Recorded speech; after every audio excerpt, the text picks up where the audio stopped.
আমাদের নরসিংদী জেলা মাধবদী থানা আমদিয়া ইউনিয়ন পাইকারদী গ্রাম, আমাদের পাইকারদী জামে মসজিদে আজকে এই মসজিদের প্রতিষ্ঠা লগ্ন থেকে শুরু করে আজকেই প্রথম আমি এসে আমাদের যারা মুরব্বী রয়েছেন ওনাদের কাছে জানতে চেয়েছি।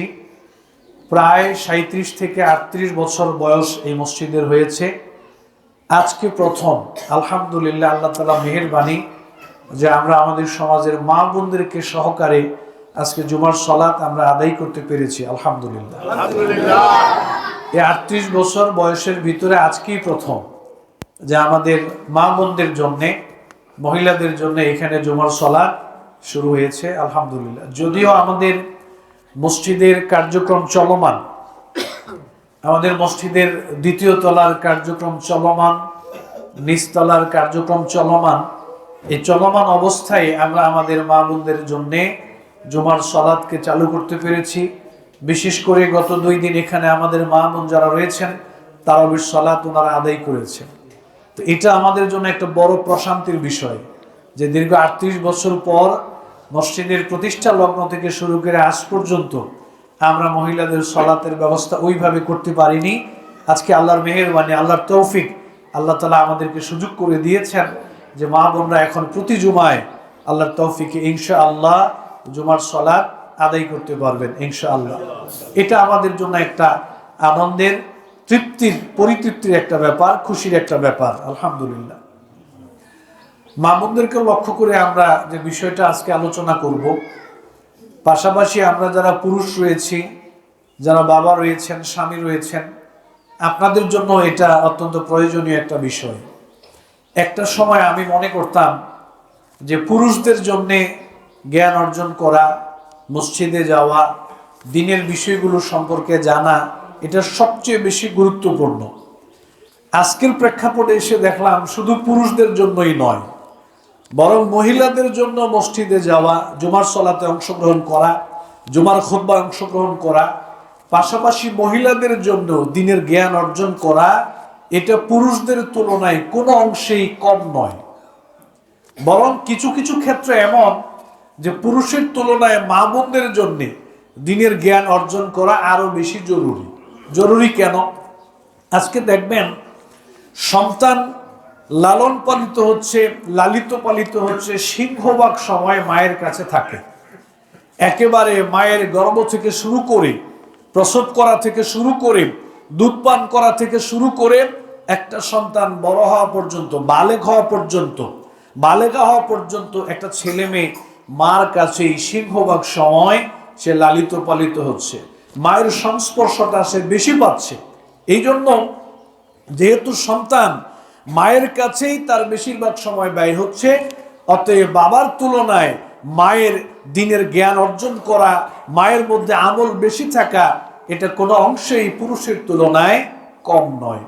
ইতিপূর্বে একটা প্রোগ্রামে এই কথাটা আমি বলেছিলাম যে দেখবেন আমাদের দেশে মাতৃভাষা একটা শব্দ রয়েছে, এটাকে কিন্তু পিতৃভাষা বলা হয় নাই, এটাকে মাতৃভাষা বলা হয়েছে, মায়ের ভাষা বলা হয়েছে। এর জন্য অন্যতম একটা কারণ হচ্ছে এই শিশু যারা, তারা একেবারে মায়ের গর্ভ থেকে শুরু করে একটা প্রভাব সন্তান বড় হওয়া পর্যন্ত মায়ের কাছ থেকেই শিখে। প্রাথমিক যে জ্ঞান, প্রাথমিক যে শিক্ষা, প্রাথমিক যেই ভাষা, প্রাথমিক যেই চলাচল, এগুলো মায়ের কাছ থেকে সন্তানরা পেয়ে থাকে। এই জন্য একজন মা পুরুষের তুলনায় দিন সম্পর্কে জানাটা অনেক বেশি জরুরি। এটা আমার কাছে এখন এর প্রেক্ষাপটে এটা আমার কাছে মনে হয়। এই জন্য আমাদের সমাজে মায়েরা, বোনেরা ইসলাম সম্পর্কে জানার একটা অন্যতম গুরুত্বপূর্ণ মাধ্যম হচ্ছে এই জুমার খুতবা। জুমার খুতবার মাধ্যমেই মায়েরা, বোনেরা দিনের জ্ঞান অর্জন করা সহজ হয়ে যায়। নবী করিম সাল্লাল্লাহু আলাইহি ওয়াসাল্লামের জামানায় মহিলারা জুমার খুতবায় অংশগ্রহণ করতেন, ঈদের খুতবায় অংশগ্রহণ করতেন। কিছু কিছু ক্ষেত্রে জানাজার সালাতে অংশগ্রহণ করার সুযোগও মা বোনদের জন্য থাকতো। 5 ওয়াক্ত সালাতে অংশগ্রহণ করার সুযোগও মা বোনদের জন্য ওই সময়ে, ওই জামানায় থাকতো। আজকের প্রেক্ষাপটে হয়তো বিষয়টা নিয়ে অনেকের মধ্যে দ্বিমত রয়েছে, যে মহিলারা জুমার খুতবায় যেতে পারবে কি পারবে না, ঈদগার ময়দানে যেতে পারবে কি পারবে না, এটা নিয়ে ইখতিলাফ থাকতে পারে। কিন্তু শক্তিশালী একটা মত আজকের জামানায়, সেটা হলো মা বোনেরা জুমার খুতবায় যাবে, মা বোনেরা ঈদগাহের ময়দানে যাবে। কেন যাবে? সেখানে আলোচনা হয়, সেখানে খুতবা হয়, মা বোনরা সেখানে গিয়ে দিন শিখবে, দিন জানবে। এই জন্য মা বোনদের জন্য আলাদা পরিবেশ তৈরি করে দেয়া, এটা মসজিদের দায়িত্বশীল যারা রয়েছেন, এটা অন্যতম গুরুত্বপূর্ণ আপনাদের দায়িত্ব। এখন তো আমরা আলহামদুলিল্লাহ বাংলাদেশের যতগুলো মসজিদ রয়েছে, প্রায় সিংহভাগ মসজিদে দেখা যায় মা বোনদের জন্য আলাদা ব্যবস্থা রয়েছে। সেখানে মা বোনদের জন্য আলাদা সলাতের জায়গা, পর্দার ব্যবস্থা রয়েছে, অথবা অনেক ক্ষেত্রে দেখা যায় একটা তালাই দিয়ে দেওয়া হয়, একটা তালা মহিলাদের জন্য নির্ধারণ করে দেওয়া হয়, সেখানে আলাদা ওয়াশরুমের ব্যবস্থা থাকে, অজুখানা থাকে। এই জন্য আজকের এই সিচুয়েশন, আজকের প্রেক্ষাপটে মা বোনরা জুমার খুতবায় মসজিদে যাবে, এই ক্ষেত্রে উল্লেখযোগ্য আমরা ওই রকম কোনো বাধা সমস্যা আর দেখতে পাই না। এখন অনলাইন পত্র পত্রিকায় দেখা যায় অনেক মানুষই বলতেছেন যে বিভিন্ন মার্কেটে মা বোনদের সলাতের ব্যবস্থা থাকা দরকার। কেন? কারণ এখন মহিলারা দেখা যায় বাহিরের সময় ব্যয় করছেন বেশি, যার কারণে সলাত যথাসময়ে নিয়মিত টাইম টু টাইম সলাত আদায় করার ব্যবস্থা এটা না থাকার কারণে অনেক সময় মহিলাদের সলাত কাজা হয়ে যাচ্ছে, সলাত কাজা হয়ে যাচ্ছে। এই জন্য অনেকে বলতেছে মার্কেটে মা বোনদের সলাতের জন্য আলাদা মসজিদ থাকা দরকার, ব্যবস্থা থাকা দরকার। আলহামদুলিল্লাহ এখন তৈরি হচ্ছে। এই যে আপনার ত্রয়োদশ জাতীয় সংসদ নির্বাচন গেল, এই ত্রয়োদশ জাতীয় সংসদ নির্বাচনে অনেক মা বোনেরাও কিন্তু ঘর থেকে বের হয়ে গেছেন, অনেক মিছিলে অংশগ্রহণ করেছেন, মিটিংয়ে অংশগ্রহণ করেছেন, প্রার্থীর প্রচারণায় অংশগ্রহণ করেছেন।